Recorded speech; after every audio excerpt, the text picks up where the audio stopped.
Hello, welcome, good evening, everyone. Welcome, welcome. Fantastic turnout already today. We've got already 30 people on the call and counting. So thanks for turning up punctually, very much appreciated. Um, Please do let us know which city or area you're tuning in from the chat. We'd love to hear from you. And just pop your name in the chat and let us know where you're tuning in from. We'll be starting shortly. I'm just going to wait for a few more people to join. We had quite a few people sign up for this session. We've now got over 90 people here, which is brilliant. Hello, Ed from Suffolk. Lovely to see you. Emily in Manchester. Christopher from Bolton. Matthew in Leeds. Lovely. Got people tuning in on from all around, as far as Edinburgh, Glasgow.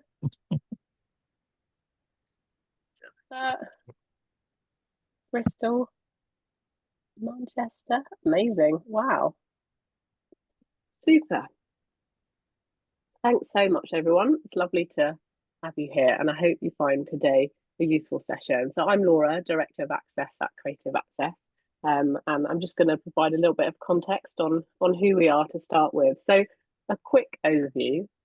We are a social enterprise working to make the creative industries reflect society, and we provide career-long access opportunity support and training to individuals from underrepresented groups who work with leading creative employers and throughout the UK to connect with opportunities and help you to unlock your potential. So yeah, important to highlight, it's not just a foot in the door, it's about supporting people to gain access and progress through their careers to thrive in the industry. And in terms of what we'll be covering today, you'll find out further information about both the trainee film conservator and trainee archive technology technician opportunities. You'll find out further context on the BFI National Archive, the types of hands-on training you could gain, how to apply, and what to put in your CV cover letter to stand out. I'm going to start off now with some lovely introductions from our colleagues from the BFI National Archive. So I'll hand over to Eleanor to explain a little bit more about her role and how she's connected to these opportunities. Thank you so much, Laura, and thank you so much, everybody, for joining us. My name is Elena, and I'm Film Conservation Manager here at the BFI National Archive. I joined the BFI 3 years ago, and just to give you an idea of what my role here is, we do store here at the BFI our film reel in the vaults at very cold and dry conditions. But the first thing we do when the film go out in the world for projection or for scanning, or is to basically they stop with our team, the film conservation team, and we do clean them, condition check, repair them, we do scan them, and sometimes we even restore them. I'm very passionate about the film, and what I love about working at the BFI is that every day I can work with film. Sometimes I can even watch them in the cinema, which is really great. And as part of this project, I will be line managing the film conservation trainees for a part of 18 months or the entirety of 18 months. We don't know yet.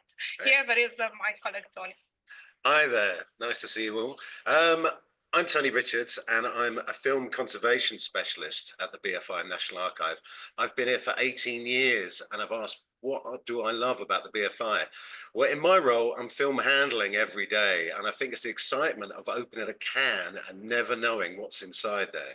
You can find anything. So it's detective work involved on a daily basis, repair, condition reports, and that's why I'm still here after 18 years.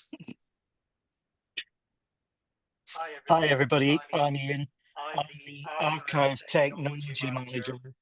The Trainee Archive Technology post is within my team, so I'll be line managing that.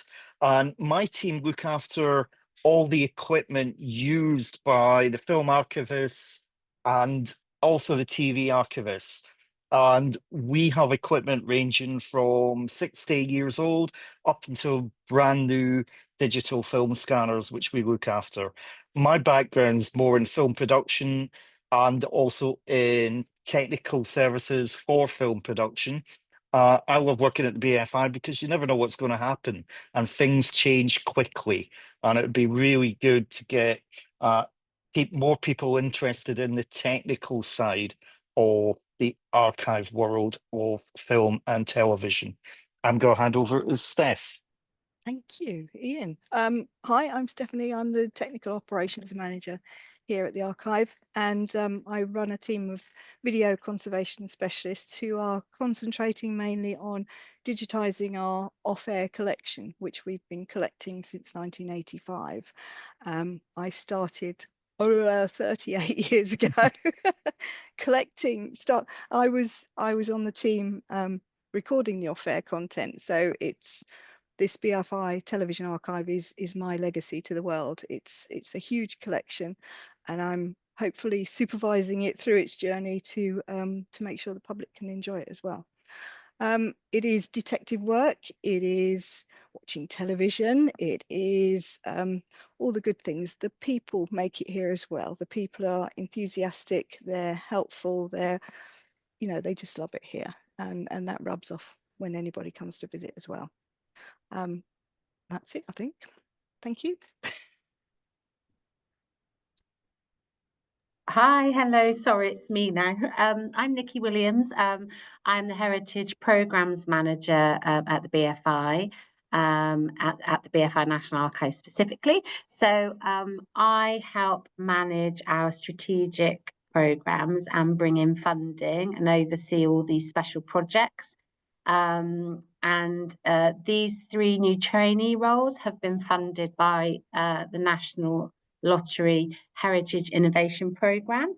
And this is the second time that we've received some funding from them to do this. But last time we did 6-month roles, and this time we're really excited to bring these 3 18-month roles to you. So I look after all of that side thing. The money and the reporting, that's my job. I'm very, very pleased to meet you all. I've been at the BFI 3 years. In a previous life, I was a filmmaker and director. So it's really nice to be behind the scenes. And the thing I love about my job is that I learn something new every day, and the passion of my colleagues, who are all really amazing people. It's an amazing place to work. So we look forward to welcoming some of you here. Thank you. Amazing, thank you. And I'm sure our audience would agree that we can already hear that passion kind of shining through brightly as you're describing your work and your respective roles. So thanks for those introductions. I'm just going to provide a little bit of a top line. We're really delighted to here at Creative Access to be working in collaboration again with the BFI's National Archives on this recruitment, where there's the opportunity to learn about the conservation, preservation of archive film objects, or use of analogue and digital technologies through paid internship opportunities. So headlines are, there are 2 vacancies for a trainee film conservator, where you could join the team over an 18-month period, training under the close supervision of experienced film conservators who will teach you how to conserve and preserve film.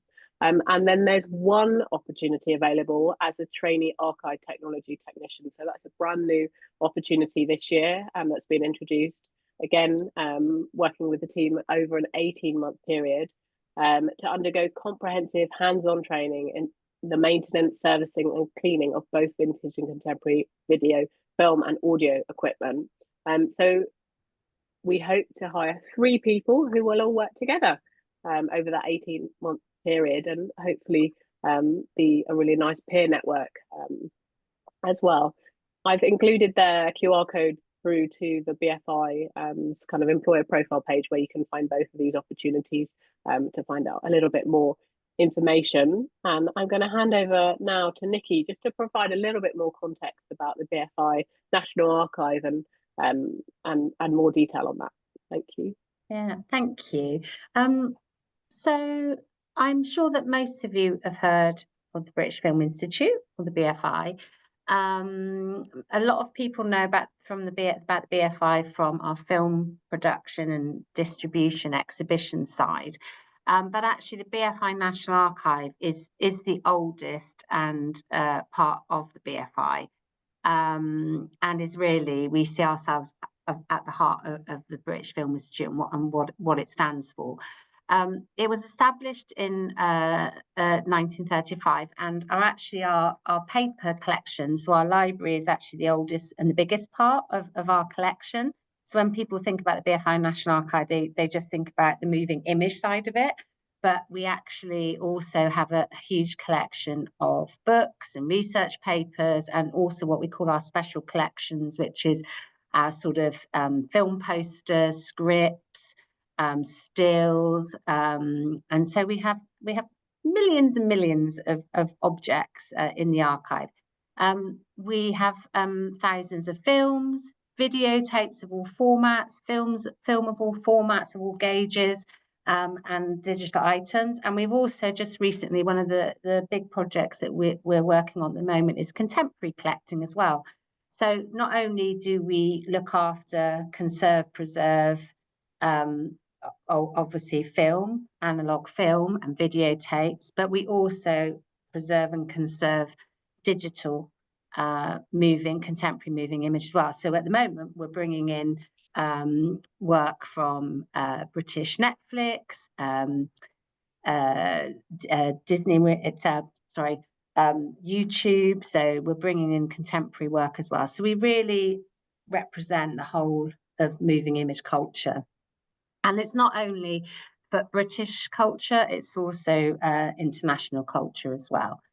We are a curated collection, so what that means is we take work in that is donated to us, but we also seek work to bring into the archive. And we have different centres where our work is looked after and conserved. We have the BFI South Bank, which is near Waterloo Bridge. And in there we have our Reuben Library, and there's also some of our books and research papers are looked after there. We have the Conservation Centre in Berkhamsted, which is where these three roles are based. That is where most of our conservation preservation work happens, and most of our knowledge learning collections teams sit in the Conservation Centre there at Berkhamsted. And we have vaults there with our films in, our videos in, and also our conservation and preservation expertise all sits there. And then we have the Master Film Store, which is in Gaydon, and that is our special film store. We only have 3 people that manage that site, 3 to 4 people that manage that site, and that is a very special store where all of our master film prints are kept. So those are our most precious prints, like our nitrate prints, and they are kept there in Gaydon. So we have those 3 sort of sites, major sites. And then we also have our offices in Stephen Street, which is where I'm sat now, in the bottom of Stephen Street. And that's where a lot of our administrative and financial work sort of operates from. And then at BFI South Bank, we also have our cinemas. If you've not been to those, we've got the national, that used to be called the National Film Theatre, but it's the BFI South Bank, where you can go and watch films. We have a strategy called Culture 2033, and that's our ambition as the BFI National Archive is to be the most open moving image collection in the world. No small ambition. So over the next 10 years, it's really fundamental that we bring new voices, new perspectives, and new ways of opening up our collections and our materials to the world. And we actually have a new website called BFI Replay, which is a free platform. At the moment, that's available in libraries across the UK, but very shortly in the coming months, that will be launched outside of libraries as well. So there'll be a way that people can access our collections online from wherever they are. And that is just a very, very, very small part of our collection. It's about 10,000 objects, moving image articles that are on there, materials that are on there. And we have the Media Tech, which some of you might have visited, which is the BFI South Bank as well. And on the Media Tech, you can go in there and you can watch everything that is on our preservation system. So in there, you can sort of see everything that we hold within the archive that's been digitised. We obviously have thousands, or quite a lot, of objects that still haven't been digitised, and we still need to conserve, preserve, and digitize in some way so that we can make them accessible or not digitize. It might be that you'll be working on a film or helping with a preservation, or it's being part of seeing that happen, but also not just the conservation of the actual object, but also the machinery that we play them on, because that machinery is also at risk as well. So that's really critical to these roles. So yeah, that's just a sort of touch on what we do and how we do it. But if you've got any questions at the end, we can come back to that. And I think we've got a little video to play you, just to give you a little bit of a taster of what goes on. Thank you, Laura.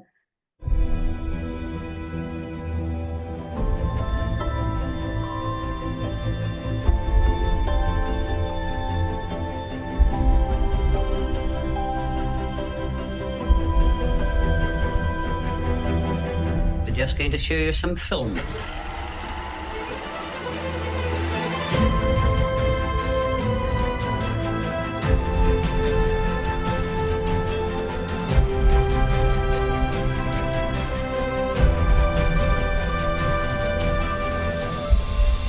Would you really feel any pity if one of those dots stopped moving forever?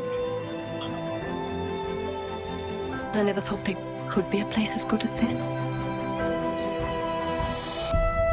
Does it surprise you?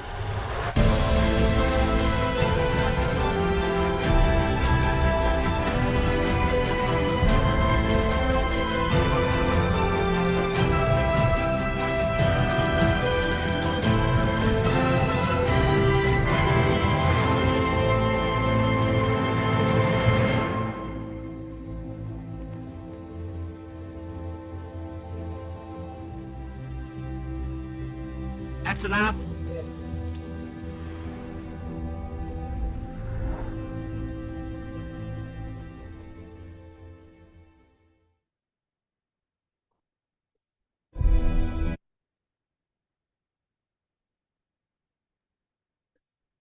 Great. And I can see lots of you have been to visit us. I forgot about the BFI IMAX as well. Forgot to mention that. So much going on. I'm just going to hand back over to Eleanor and Tony, who will talk a little bit more about the trainee film conservator roles. Yeah, thank you, Nikki. Right, so as a trainee film conservator, you will join for 18 months our film conservation team, which is here at Berkhamsted, the Conservation Center of the BFI National Archive. And this, where we are sitting today, is one of our conservation area, one of our studios. Now, my colleague Tony will tell you a bit more what we do every day. So as Elena said, this is, as you can see around in the background, this is a working live dry lab upstairs. So this is where you'd be spending a lot of your time. If you look around, you can see the film cans around you. So I can reveal part of your duties will be to open those cans. And as we mentioned earlier on, you never know what you're going to find inside. So you're going to be looking at all formats, all gauges, all the way up from 8 to 70 mil as well. And what we're going to do, part of your daily routine will be to examine that film in there. First of all, finding out its actual purpose. So it could be for scanning, external scanning, internal scanning. It could be for projection, projection at the South Bank, or that could be at the IMAX, or it could be at many festivals around the world that we supply 35mm and 16mm prints to. So this is a long list of things you'll be doing, a long list of outcomes, but also during that, you'll be examining that film reel, writing down everything you find on it, every scratch, every blemish, every tear at the side. Forgive me, I don't know what your film knowledge is out there, but the little holes at the side are called perforations. You'll be checking them for any wear or tear, where they've been through a projector or on a bench. And that's what we call crow's feet. And that can develop to, excuse me, some very serious problems involving cross-frame tears. But fear not, you'll be trained up in how to repair those very things. We've got some trusty splicing tape, and you'll be using this for repairing perfs on the side. As you can see, it's very unique to us, and of course it's not going to open now I'm going to show you. So if you can see there, you'll be using tape like that. You'll be using trusty splicers as well, and footage counters.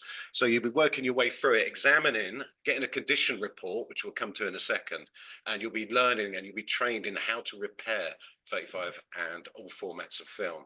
That information you gather off there will then be transported to our great computer system, which is part public facing, and it's very important to get it right. it needs a lot of care, and the condition reports are very detailed as well. We need to know everything, because once it comes back, we'll be inspecting it again, wherever it's gone to. It will go back in our vaults, and if it's out again, that next person can then see your information on the system that you have taken time to investigate into as well. But also there could be problems in the can as well. So there's some great detective work involved as well. So you'll be looking at things like stock dates, stock codes, and looking into the history of the film as well, where it's been before it got donated to us, and where it sits in our vault. Also, you'll be looking at nitrate film as well as part of an inspection, but under very strict safety conditions and in an extraction room, which you can't quite see because we've shut the door. In our next room, we have very strict safety conditions where you can examine every type of film in there, whether it's vinegar syndrome, Pisces, or a nitrate that needs the proper safety inspections to go with it. So all formats, scan, inspection, and projection, and that'll be coming through here, and you'll get a job and you'll work your way through it basically. So what we're also looking for to go with that meticulous approach to the work is a great sense of curiosity, a keenness, interest, and passion, because we work in such a great team. My colleagues are passionate, and every day we don't know what we find, and that's the joy in the daily work we do, I think. Just to add to this, our team also ran one of the last existing photochemical film laboratories in the world, meaning that we can print and process film, so to produce new film reels. So there will be a part of your traineeship that will be with that team that still run the processor. So this slide is a for just to tell you what are the possibilities after the 18 months, after completing the 18 months. Exactly. We have already run a part of this project with the 2 trainees that joined us 1 year ago, right? Yeah, we've had Miles and Kobe with us for the last few months, and it's been a wonderful learning curve seeing them develop and seeing them with such passion and interest and keenness similar to our colleagues, and the way they've gone through most sections in the building as well. And yeah, they've really applied themselves, and it's a wonderful story of their journey as well, where they've ended up, and now they are employed by the BFI both on site, and they are now our colleagues, part of our passionate team here at the BFI Archive. But there are also other film archives around UK that need film conservators and film technicians and other museums. All the museums in UK have a conservation department that conserve other objects. So, for example, textile objects, art, paintings, and everything. Even if that is a different specialism and it requires specific studies, but you can, you can learn all of this specialism through university courses and so on. Still, the rationale and the thinking behind every conservation treatment is similar. It doesn't really matter what object are you working on. So we think about this traineeship can also benefit if you are thinking about starting a career in conservation or study more in your university courses. Next slide, please. Laura. So what are you going to learn as part of Well, what will you learn? Well, as we just explained, we'll go through it. It's basically, we'll be teaching you how to not only examine film, but how to care for film as well.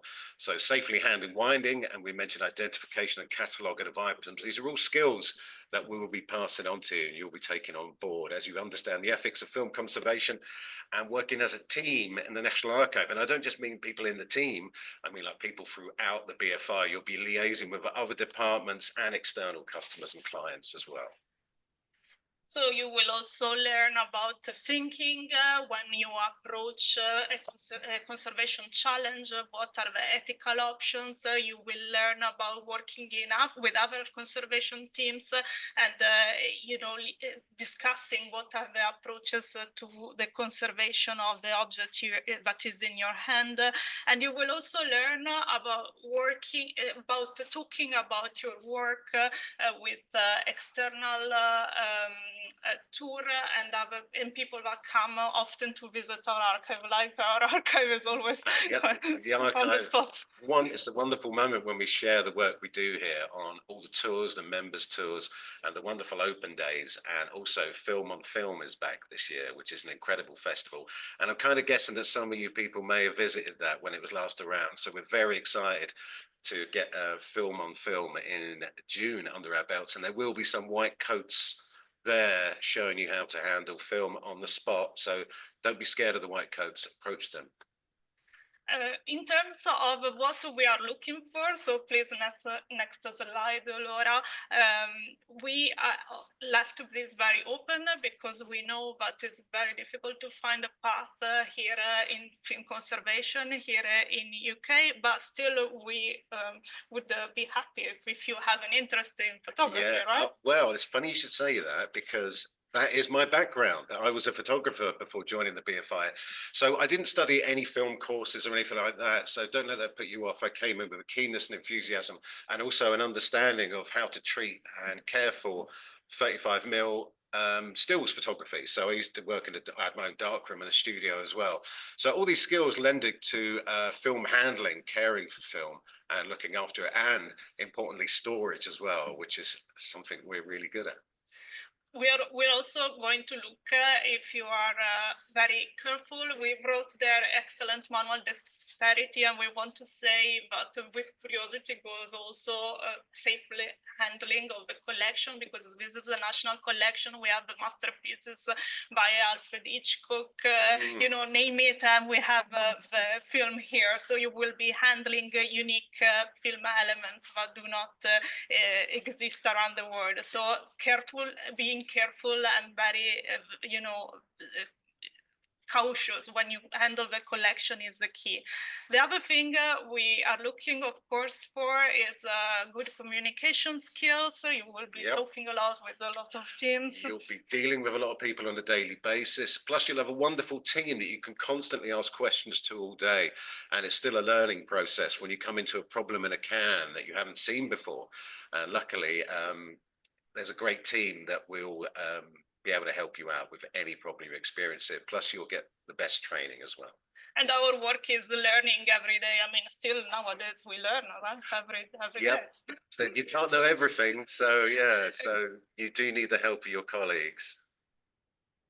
And a minimum level 2 equivalent for English and math. I forgot that. Yeah, and that's the basic approach to it. But yeah, also we're looking for all those things above there, plus a keenness and enthusiasm for all things film as well. Well, I hope you will join us. Yeah, look forward to seeing you when you join us. Application. Make sure you wear a striped top. And the deadline for the application is the 28th of April.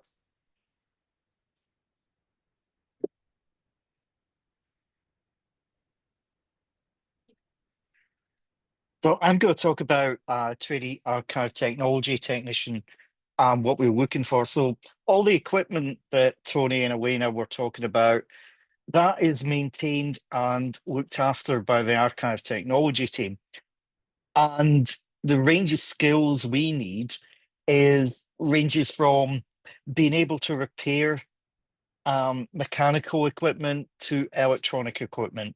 And what we hope we could do in the 18-month program is at least give you a taster and all of that.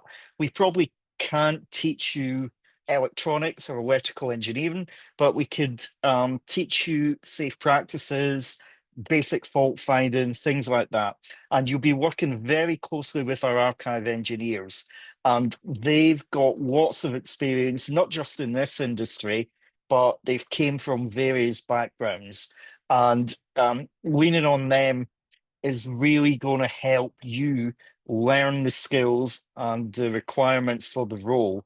But also we've got lots of external experts we could bring in, people who have not that long retired from the BFI, and they've got many, many years of skills. And one of the big issues we have is because a lot of our technology is getting older, finding people to be able to maintain and repair it is really difficult. And that's what we're hoping that this traineeship might help us to do, to get people very interested and willing to commit to working with technology that maybe they've never seen before. Can we move to the next slide, please? So what I would lead to this role is you could get a job at the BFI as an archive technology engineer, but as Tori and Elena said, there's lots of other archives, not only in the UK, but across the world, and they're all in the same position as us. They've got equipment they use to maintain film, video, but they need people to be able to look after the equipment, to maintain the equipment, but also outside of this area, there's a potential pathway into electronics and engineering, possibly post-production, research, or education. Can we have the next slide? And so what you'll learn when you're with us is hopefully to safely clean and maintain our film winding equipment and our inspection equipment. And like the film conservator trainees, start to understand the ethics of film and video conservation and working with the National Collection. You're going to be interacting with our collection systems database, which was the computer system Tori and Elena mentioned. And that helps us track where the equipment is, where the film is, what videotapes have came off the shelf. You support the operation of modern digital film scanners. We recently, thanks to a grant, have gotten a new scanner called a Director, which can scan up to IMAX size film, and we've got conservators working on that. You can learn about the different analog and video equipment formats and how we digitize them, which is what Steph's team does. And you'll be working with people from all, various people, diverse range of people, and you'll be working with different teams and learn about the maintenance and the operation of film processors. As Elena said, we have 3 film processors on site here at Berkhamsted, and our engineers are currently working on one of them to get it back in operational and into use. And we will give you time to reflect on your experience, to record it. And we're here to learn from you as well of what works with the training program, what we might need to change in the future if we move forward with this. Can we move to the next slide? So what we're looking for as far as knowledge and experiences goes, very similar to film conservator. If you're interested in photography, film or video, if you're really interested in analog technology, that's great. We've started to introduce 3D printing for printing parts that we can no longer get. So if you've got an interest in that or experience with that, it's brilliant. A curiosity on how things work, a curiosity on how to take things apart, but also how to put them back together. If you've got any experience in electronics or engineering, that would be brilliant, or in arts and crafts, and a desire to know how stuff works, an interest in analog and vintage electronics and machinery, a keen interest in equal measure in both old technologies and cutting edge technology. And you should be curious and careful and having respect for the equipment and for what we work with, have good problem solving skills, and like the film conservator, good writing skills and a desire to write technical or quantitative information. And yeah, anybody with any of these skills, please apply, and we'd love to hear from you.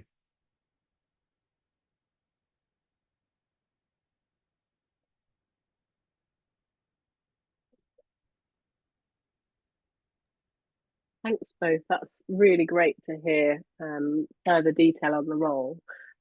So we kind of talk more broadly about both of these roles together and the kind of unique elements or circumstances that that cover both really. Can I hand over to Nikki to kind of elaborate on that, please? Yeah, of course. I just wanted to sort of, I suppose, reflect and talk a little bit about these roles and why they've come about. So I think it's really important to highlight their trainee roles, and part of the reason that we've created the roles based on the 6-month trainees that we had, Cobby and Milo, is because there is no real equitable pathway or route into these roles of conservation and preservation for the screen heritage sector.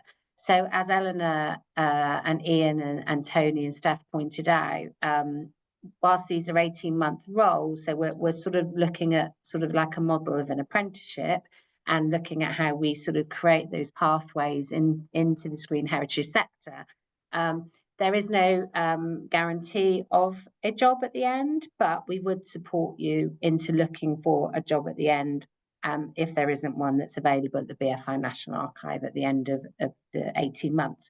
So during the 18 months that you'll be with us, not only will you be learning on the job these skills, and that's very important for us to point out that it is on the job, so you have to be at the conservation centre.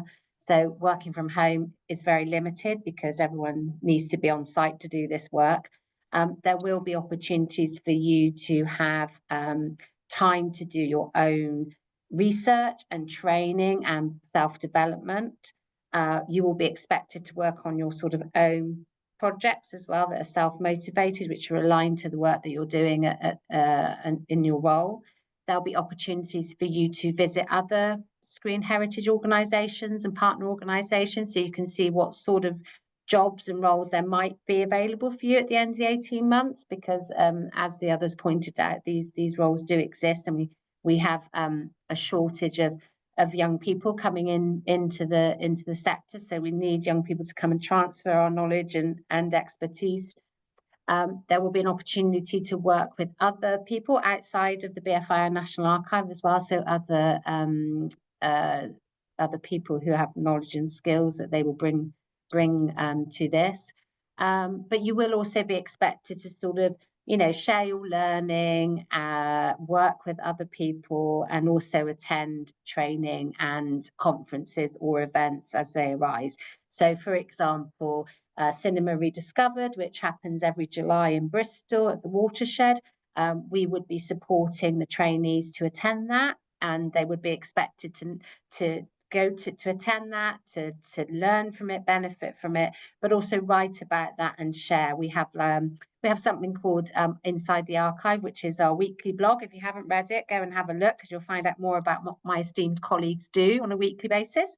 And you would be expected to contribute to that as well in your role, which is why we do look for a sort of minimum requirement around English. And obviously the same with maths, because of the work that's involved in terms of data. So it is a two-way pilot initiative. It is only a 18-month funded position, which is why we need to start at the beginning of June. All the project has to be finished by December 26. So there is a specific timeline that we're working within. But this is about you developing yourself and learning from us, but it's also about knowledge sharing backwards and forwards, because we've found with Cobby and Milo, our two trainees who are now permanently with us, that also our staff learned from them, because they brought with them a knowledge of sort of digital skills and things like you know, using Adobe Pro or Scanity and other sort of digital expertise that they brought to it. So there's been a really lovely exchange of knowledge as well between our staff and the new trainees. So it really is about a sort of interchange, intergenerational, I would say, sharing and learning of skills as well. So, and as I said, we do encourage reflective practice and knowledge sharing as part of all of our work. And you will be supported in that and given time, like I said, to do that reflective work, but also to almost like keep a diary of what you're learning. But it'd be very much driven by where your sort of passions lie, really.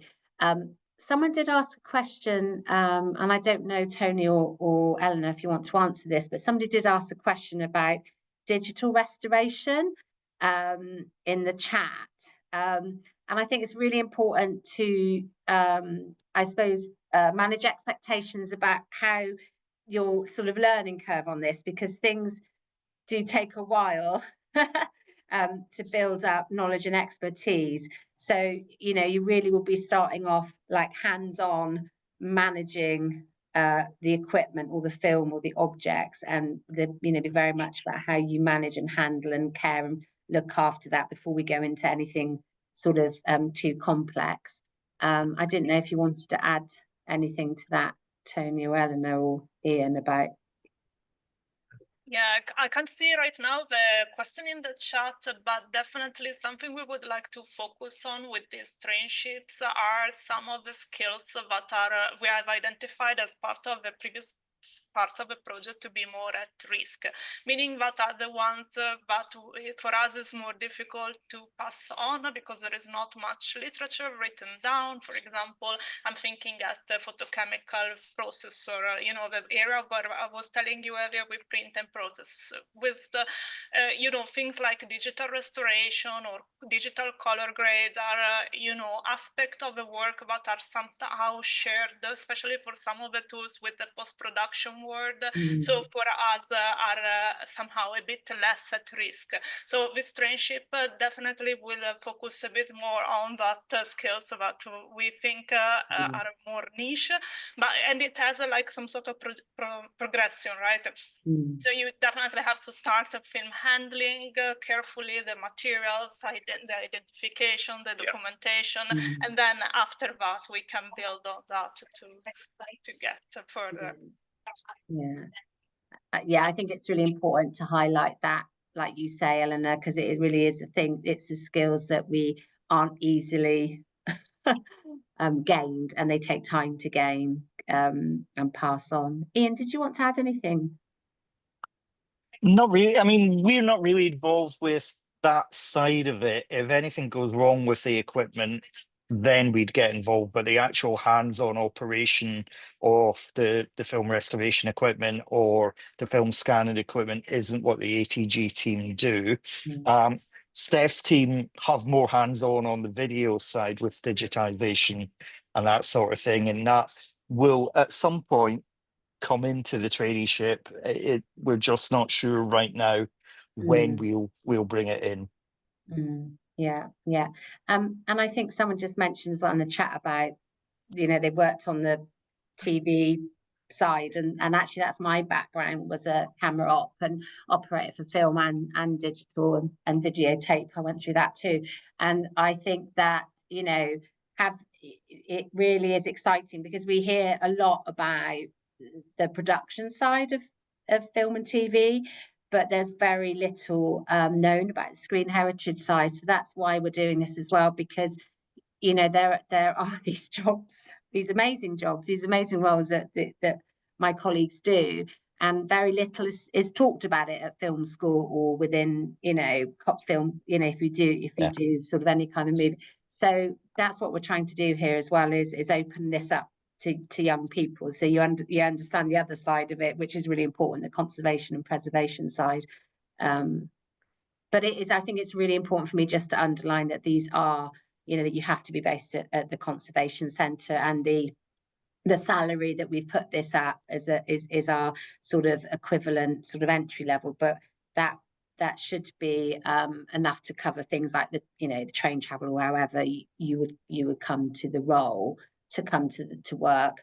But things like if we are expecting you to go to a conference or to do travel outside of your day-to-day job, that would be paid for through the fund. So that is covered off, and I manage that side of it.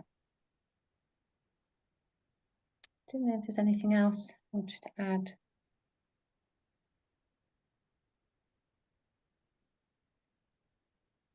Did you want to do the questions, Laura? Yeah, we've got quite a few questions coming in. So I'll talk briefly about the process of applying, and then we can switch to questions. So as I mentioned previously, for both of these roles and the 3 opportunities available, please do apply via Creative Access. So we're working in collaboration on these roles. In order to do so, do register or log into your existing Creative Access account.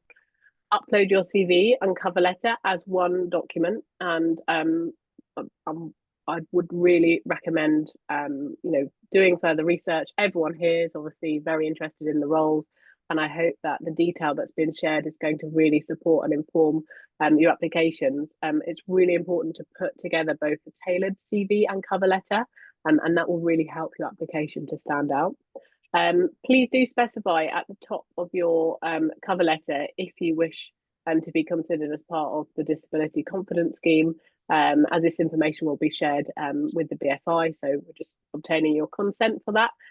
Just to mention that the BFI is a disability confident employer, meaning that they are committed to recruiting, retaining and developing disabled people, and Creative Access will endeavour to longlist and progress to interview all disabled applicants who best meet the minimum criteria for this opportunity.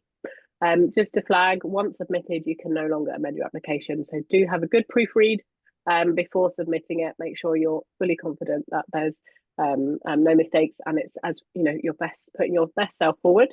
And please don't contact the company directly. Any queries above and beyond today, please do reach out to our lovely recruitment team via the recruit@creativeaccess.org.uk, and we'll do our best to help. So we've got some questions coming in, about 17. Wow. If you don't have a question, still have a little peruse and upvote your favourites. And we had some questions submitted in advance as well. Yeah, just to recap, please do put any questions in the Q&A function and upvote your favourite questions. We had some lovely questions in advance, so I'm going to cut.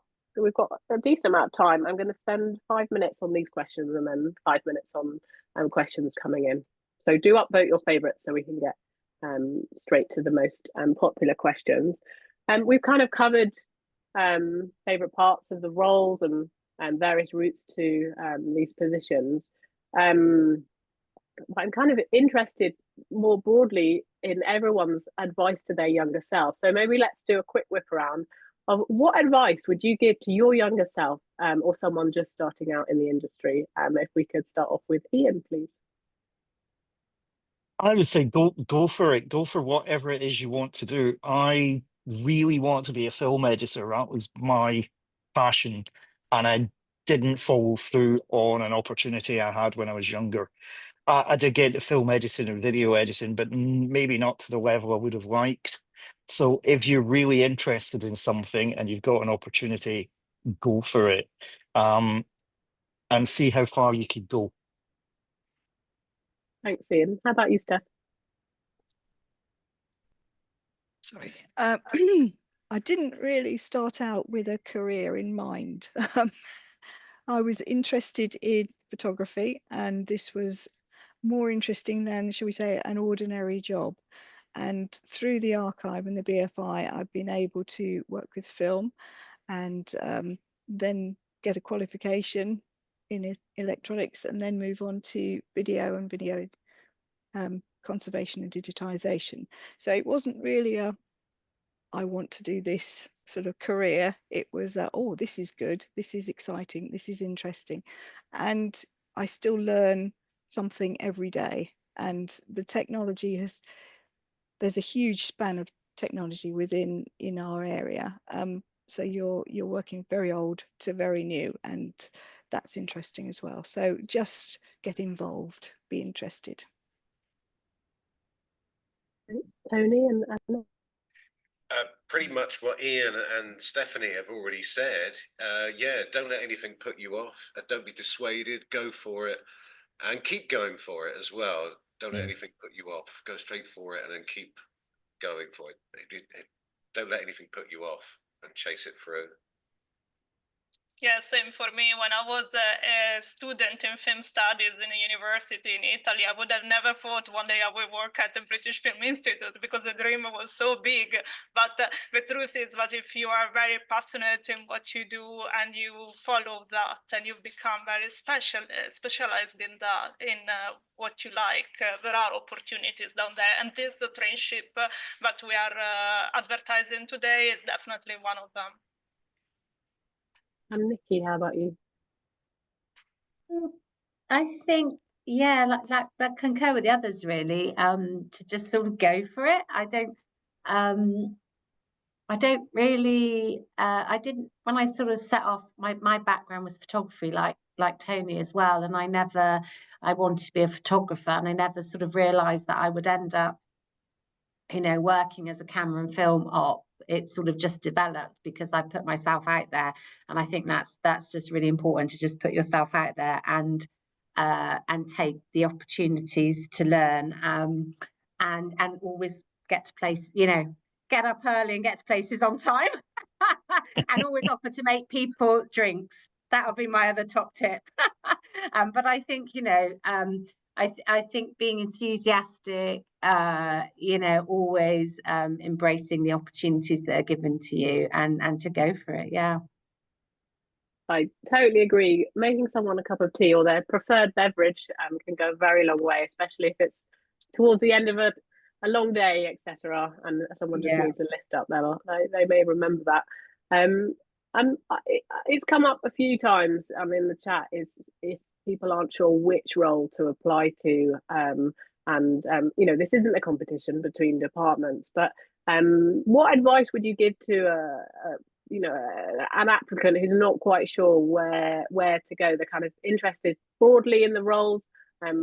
What advice would you have to help them make their decision, or is it worth putting into applications?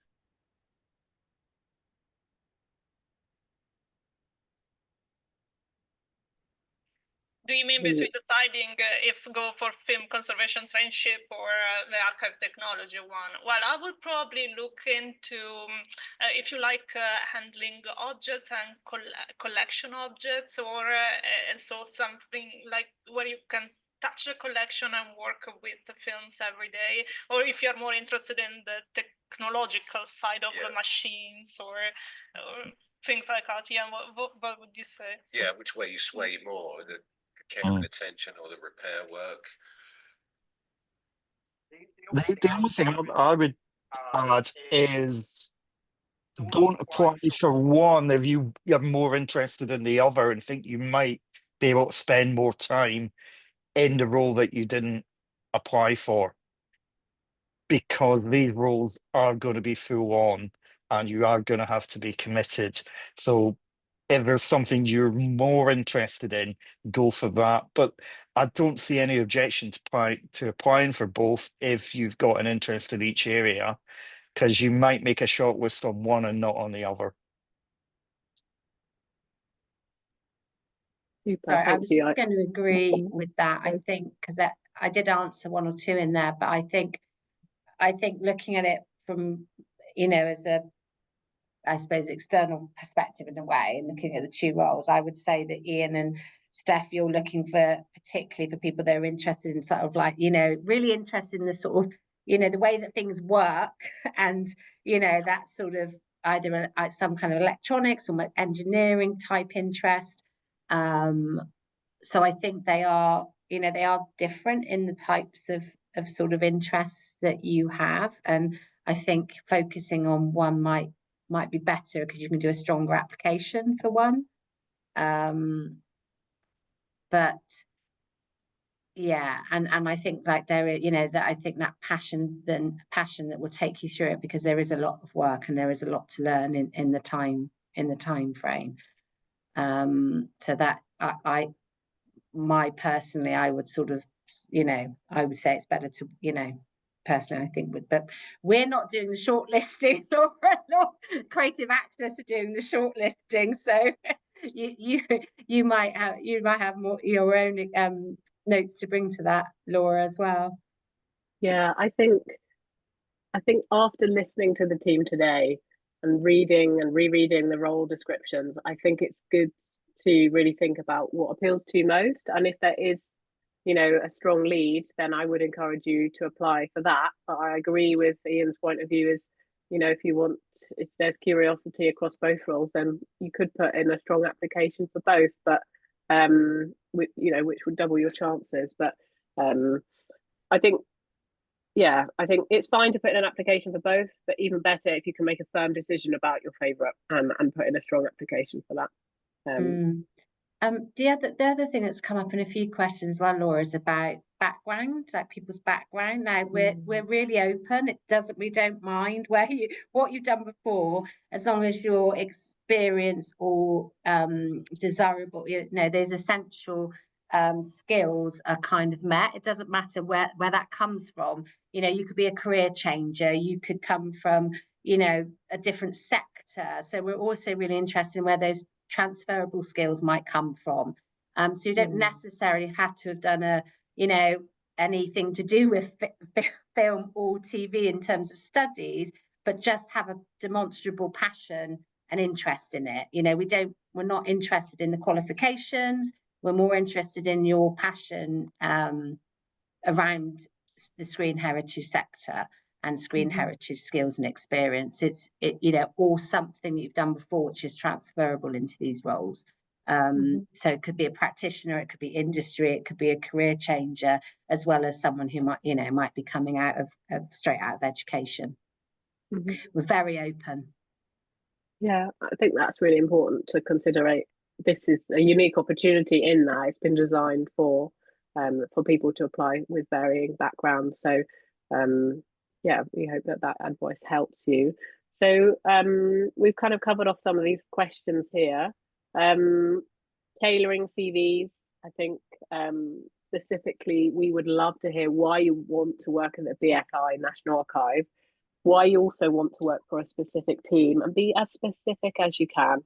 And what is it about the role that really appeals? Make sure you kind of tick off those three areas. Any other tailored preferences, kind of things to stand out? Tony, Eleanor, Ian and Steph, things that you'd like to see in applications? I think we've covered most of it. Yeah, the things we're looking for especially. But I think, yeah, if you do have a passion or you are considering it, then go for it. Otherwise, you'll never know. So, yeah. So if you're leaning towards that way, yeah, I really actively encourage people to apply for it. And it's working with a wonderful conservation centre and great teams throughout the building as well. So I think it'd be a great experience for whoever gets through. I'm going to stop sharing my screen and just switch to the questions part of this. I saw quite a nice question here, and I'm quite interested to know about your eureka moment, whether that's happened or you hope for it to happen one day. Has anyone got anything exciting, interesting stories to share? Something amazing's happened. There's been quite a few over the years.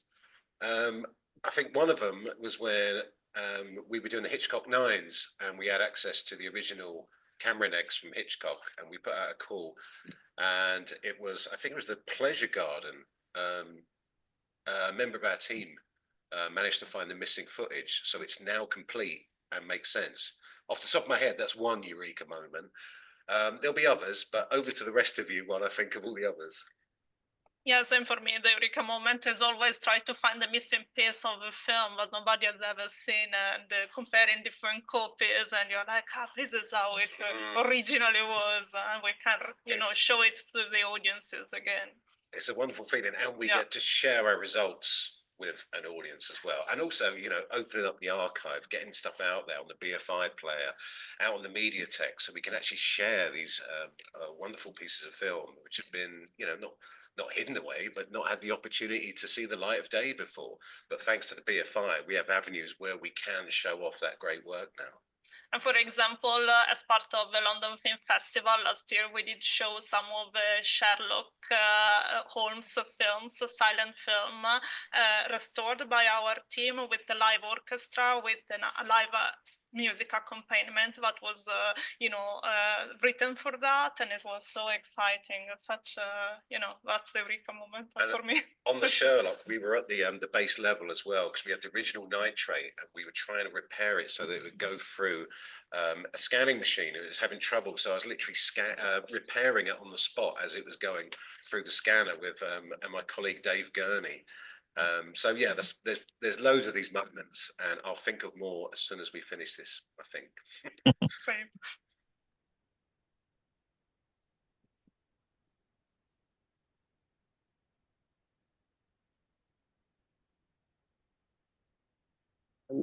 Sorry, we've got 1 minute to go to probably think about landing on our last question.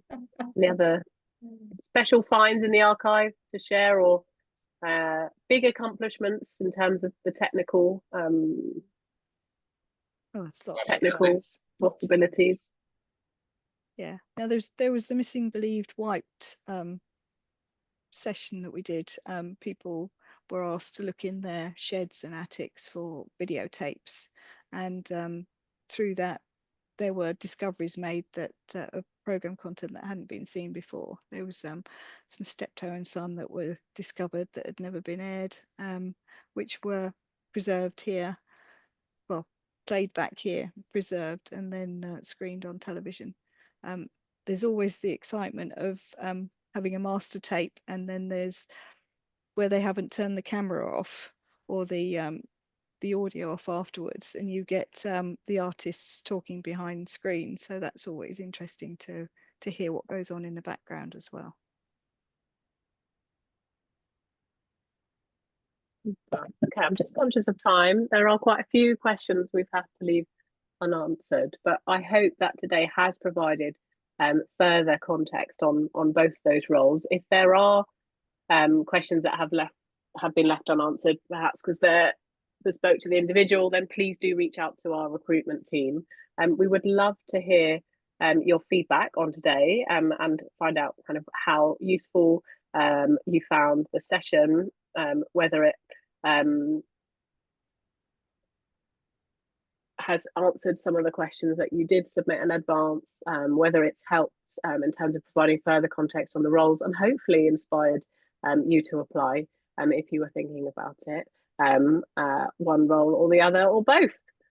So please do share us your feedback. If you can, I'll pop the link in the chat as well, but you can use the QR code on the screen. Bear with me a second while I get the chat. And then to finish on, please do check our website for further details. I'm going to stop sharing my screen, go back to the chat function, pop in a link to our feedback form. We'd love to hear from you. Thanks so much everyone for attending, your questions. We've had a great turnout today, over 100 people joined the call. Thank you, Nikki, Tony, Eleanor, Ian and Steph for sharing and your insights and your passions. And we look forward to receiving some brilliant applications. Thanks again, everyone, and best of luck. We'll be posting a recording of this video on the advert so you can recap and refresh your memory if that's helpful. Best of luck. Cheerio. Thank you everyone. Good luck. Thank you, everyone. Thanks for joining us. Yeah, thanks everyone.